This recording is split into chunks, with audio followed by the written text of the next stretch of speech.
Бүтін Қырғызстан чыныгы элдик партия. Адахан Мадымаров кынтыксыз тазалык, майтарылгыс эрк. Өмүрбек Субаналиев коррупция, бандитизмдин каардуу душманы. Исхак Масалиев атанын жолунан тайбаган уул. Ишенбай Кадырбеков эң көп мыйзам жазган депутат, мыйзамдардын атасы. Айданбек Акматов улуулар жолун улап. Рахман Разыков кайда баратасын кайран кыргыз, бурулар мезгил келди.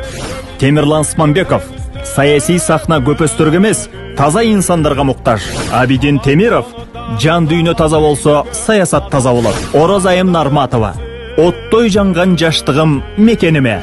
Мирбек Мунарбек уулу түйшүгүңдү көтөрүүгө даярмын, Кыргызстаным. Азамат Муратбек уулу жаштык жигер бүткүл Кыргызстанга.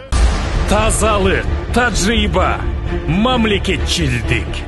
Бүтін Қырғызстан чыныгы элдик партия.